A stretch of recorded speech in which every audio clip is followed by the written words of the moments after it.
So you want to buy Bitcoin. Maybe you've watched our previous videos and now you actually want to get started. But where do you begin? What exchange do you use? How do you store it safely? And what mistakes should you avoid?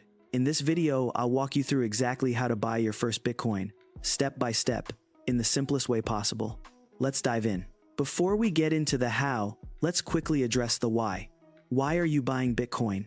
This question matters more than you might think. Are you looking for a long-term store of value? Are you curious about cryptocurrency and want to learn by doing? Are you looking to diversify your investment portfolio?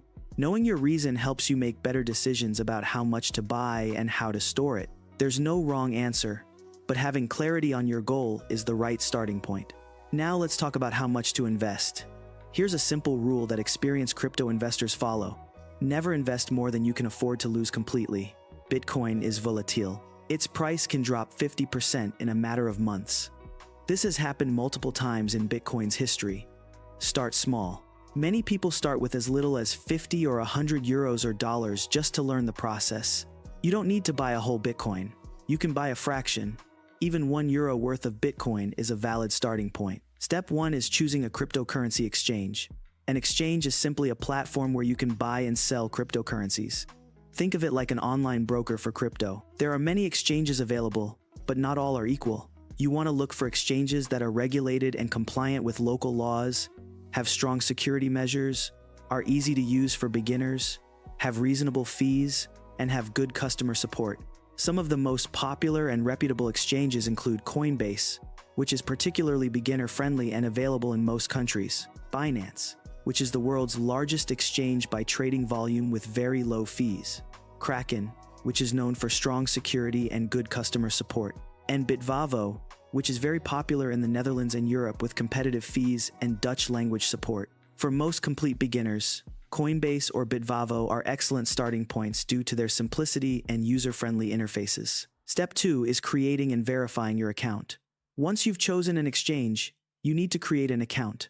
This process is similar to opening a bank account. You'll need to provide your email address and create a strong password, verify your email, provide personal information including your full name, date of birth, and address, upload a form of identification, usually a passport or driver's license, and sometimes take a selfie for identity verification.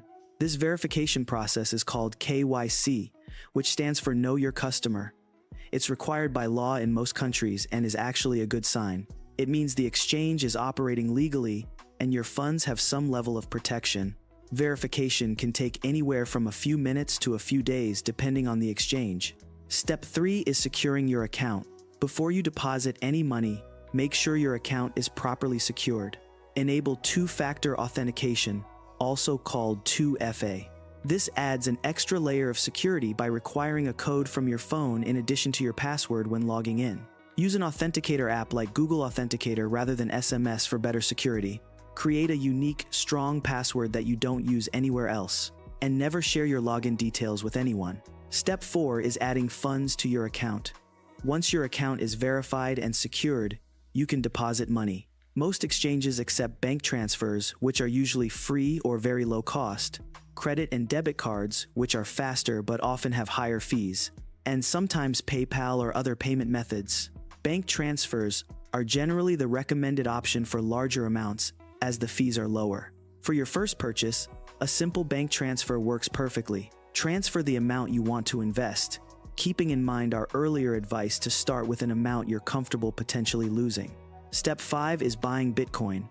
Once your funds are in your account, buying Bitcoin is actually very straightforward. Find the Bitcoin trading pair on your exchange, enter the amount you want to spend in your local currency, and the exchange will show you exactly how much Bitcoin you'll receive. Review the transaction, including any fees, confirm the purchase, and that's it. You now own Bitcoin. You'll notice that Bitcoin prices are quoted to many decimal places. This is because you can own incredibly small fractions of a Bitcoin. The smallest unit is called a Satoshi, named after Bitcoin's creator. 1 Bitcoin equals 100 million Satoshis. So even with a small investment, you own a real, legitimate piece of Bitcoin. Step 6 is deciding where to store your Bitcoin. This is perhaps the most important decision after buying. You have two main options: keeping it on the exchange, which is called a custodial wallet, or moving it to your own wallet, which is called a non-custodial wallet. Keeping it on the exchange is convenient and easy to access, but it carries risks. Exchanges can be hacked, exchanges can freeze accounts, and if the exchange goes bankrupt, you could lose your funds. This has happened to real people with real money. Moving to your own wallet gives you complete control. Nobody can freeze your Bitcoin and nobody can prevent you from accessing it. But it comes with responsibility because you are solely responsible for keeping your wallet secure. For small amounts or beginners just starting out, keeping funds on a reputable exchange is acceptable. For larger amounts, moving to your own wallet is strongly recommended. There are two main types of personal wallets. Software wallets are apps on your phone or computer.